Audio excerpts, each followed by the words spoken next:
global premiere of The Witcher Season 4. On behalf of all of us at Netflix, we're very excited to get this next chapter of the Witcher saga out into the world in just a week's time.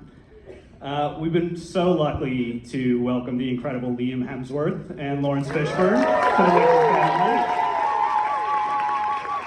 They're not in the room yet, but they will be shortly.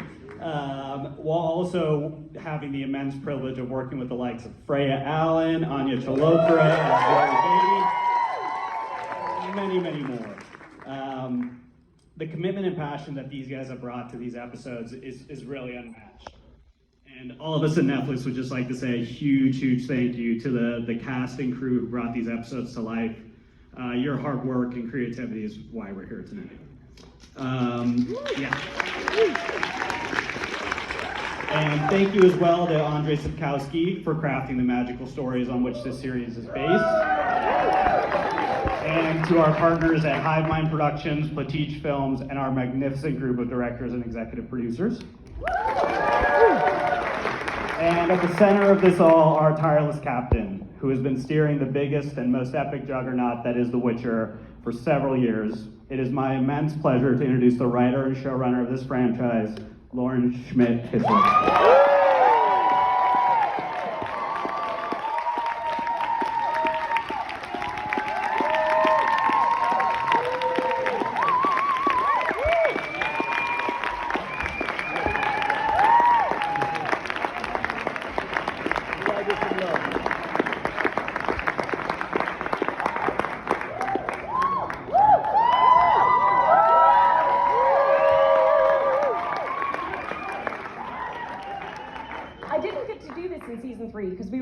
Strike. So I was sitting at the back and had to pretend I was not here. So it's so exciting to get to celebrate with you guys.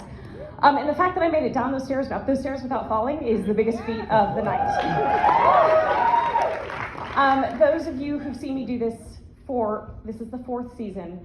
This is the most nerve-wracking thing. I would run The Witcher all day long. To stand up here is terrifying. So I'm just going to read my notes. We love you, Cap. Let's go. Oh my God, Zaitz, I hear you. I know your voice. I know it's you. Let's go, Kat. My first word is hi. Hi. Thank you all so much for coming to celebrate the premiere of Season 4 with us. We have been on quite an adventure for the last 2.5 years, and now we get to bring it to you. It's a joy to finally be able to share it with you, which I just said. I'm so grateful to Netflix for letting us continue to tell these stories. To make it to a 4th season, a 5th season that we just wrapped 2 weeks ago is an incredible feat. People ask all the time how I feel, and I'm not mournful, I'm celebratory. We did it, we survived. It's amazing, and I'm so proud of everyone. To the writers, producers, the wildly talented crew, who are the ones that bring it all to fruition. We could not do it without you, truly. This is such a team effort. I use the word family all the time when I talk about the show, and it's true. Speaking of family, mine is here from Ohio. This is their 4th premiere with me, and it means the world to have them here, and my husband Simon as well. And then finally, especially thankful for this dream of a cast, many of whom are here tonight in this audience watching, but I want to introduce a few to you. So, we'll start with Liam Hemsworth.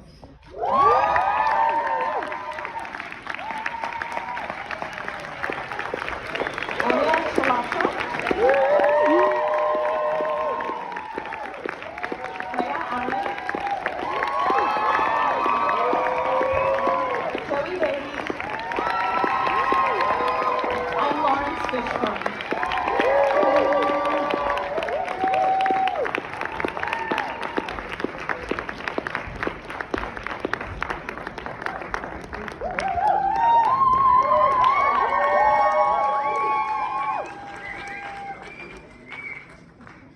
Mics are coming. Okay, fantastic. Now, Freya, if we can start with you. Me? Yes, Please, with you. no. We're putting you on the spot. I thought I was going to go in order. Oh, no. Have a little We think like about to it. mix things up around here. So Ciri has very much her own distinct adventure this season. She's come a very long way since season 1. She's made some new friends. She's cut her hair.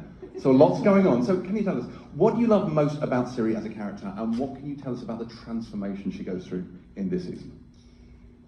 Honestly, I know this sounds really nutty, but Ciri feels like a little best friend to me. I've known her, I mean, I've been with her since I was 16 and now I'm 24, so through some really transformative years, and she's very special to me, as is everyone here. And I feel very grateful to have taken her on this journey this season, because I've kind of been waiting for these storylines in season 4 and 5, and getting to explore her, you know, independent of Geralt and Yennefer, and kind of flesh her out as a young woman and not just the child of the show. And obviously that story always has some darkness, but there's also some light in there, and getting to be with the rats. Rats!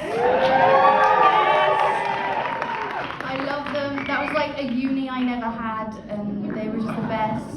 I don't know how they cast a bunch of people that have the best sense of humour, but we all just spent the whole time laughing, and I'm just really, really grateful. Fantastic. Lawrence, actual Lawrence Fishburne, the legend that is Lawrence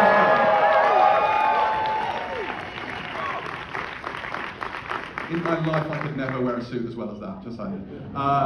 This is your first day on the continent. Yeah. So what drew you to the world of The Witcher? And what can you tell us about your character, the very mysterious Regis? So I've never done a fantasy thing, and I've always loved fantasy. And when I saw The Witcher, because my only contact with the material was the show, not the game, not the books. I was blown away by the production values, the fighting, the magic, the cast. The casting, first of all, just blew my mind, because it looks like the world that we live in. I mean, we have every shape, size, color of human being in our show. And I thought, oh, I've never seen that before. I would like to be a part of that. And then lo and behold, 2 years later, I got a call. I also thought it was incredibly female forward. All of the women characters are empowered, they're running shit, they're in charge, they're kicking ass, they're complex, which I loved. And my character, Regis, is a vampire who's half a century old. And really, you know, I got to work with my favorite Hemsworth brother.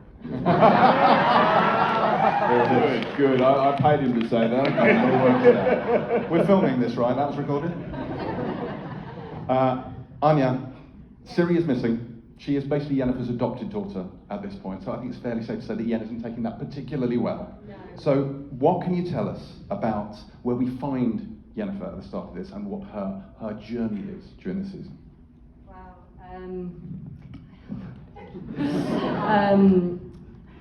Well, to say as dead, and with Ciri missing, I think she's got nothing to fall back on but herself, and I don't think she's ever felt like she fully could, but with everything she's been through, I think there's a level of trust she has in herself now that she's never had, and she steps into this leadership role. Yennefer's always wanted to be a leader. She's always wanted to be seen and loved, respected for very different reasons. And now she actually has something to say, and she needs this platform to save the continent and her daughter, something far bigger than anything. So it's kind of nice to arrive at this place finally. And you do get to kick an extraordinary amount of ass in the season. I really do. Yeah. All the sorceresses do. They're amazing. I love it. And then you are joining the world of The Witcher this season. So, like, as the White Wolf himself, like, what has been the best part of joining the series for you? Obviously, apart from the excellent wig. Yeah, the wig was probably one of the things that I was most concerned about. We spent a good chunk of time figuring out how to make it look hopefully okay. I was a massive fan of this character from the video game, and I think the best part of coming on board with this project was how much kindness and support I felt from this whole team, from Lauren, from everyone. Everyone was really just embraced me, and any sort of concerns I ever had, everyone was so supportive of it. And it's such an incredibly complex world with fantastic characters, and I'm so grateful to have shared this experience with everyone. It's been a wild 2.5 years of living and breathing this character and this world, and I'm grateful for the experience and grateful for everyone's kindness and support. We love you, Meryl. Love you, Liam. As we said, if Geralt is the strong sword arm of this show, then Jaskier is its beating heart, and indeed its voice, we should say. Jerry, you've put out some bangers, let's be honest, over the course of this show, you really have. Without giving away too many spoilers, I think you might be about to top that. There is an extraordinary musical sequence in one of the later episodes. Right. This is Jaskier's Eras Tour moment, I'm not even kidding. What was that like for you? It was grueling. I'm not going to lie. We do have a musical sequence that was written by Joe Trapanese and Max Davidoff-Gray, our beautiful composers. That is, I think it's fair to say, the most ambitious sequence that we've done. It's certainly the longest, and it certainly took everything in every single department to create something like that. Everything from Shelley, our choreographer, to 150 dancers and essays. Liam just stood there the whole time. It was. I'm looking forward for you guys to see it, and I'm just looking forward to you guys just seeing everything. This is a labor of love for all of us, and we've loved. I wish I could say we've loved every second of it, but it's been hard. There have been hard days, but we've got ourselves through it, each and every one of us, and we've been so lucky to. A good heart. A good. That's right. Really good heart. But I think most of all, we just want to thank you guys for coming out, for being so kind, and we just hope that we've given you something that we love as much as you do, because we love it. Well, finally, Lauren, as the visionary behind this show, as the person who brought it to such vivid life for us, what are you most excited for fans to see in this season? I mean, I'm most excited for you guys to see the journey that we have had. It has been such an adventure, and there's new faces all over the place. And I keep saying expect the unexpected, because I think it's certainly the biggest season that we've ever done. Bigger fights, bigger monsters, bigger everything. But also I want to say the most emotional season that we've ever done. We really got to take all of these characters to some pretty crazy lows, also some highs, some nice stuff, some funny stuff happens. But I think this season, it's been a rebirth for all of us. And I think the audience will feel that too. Well, before we put on these episodes, can you give everyone a little tease, something about season 5? What I will say is that season 4 ends in, shall we say, a dark place. But to me, we had to end it in a dark place, because truly season 5 is the sun rising again, and you get some of the stuff that you've been pushing for this entire, 5 epic season journey for us. You get some reunions, you get some love, you get some happiness. It's The Witcher, it's not all happy. But I think this is, it's a really great platform to our final season, to the ending of The Witcher saga. Fantastic. Well, please give a big round of applause for our guests. Thank you, everyone. Thank you so much. Without further ado, sit back and strap in for The Witcher Season 4, Episodes 1 and 2.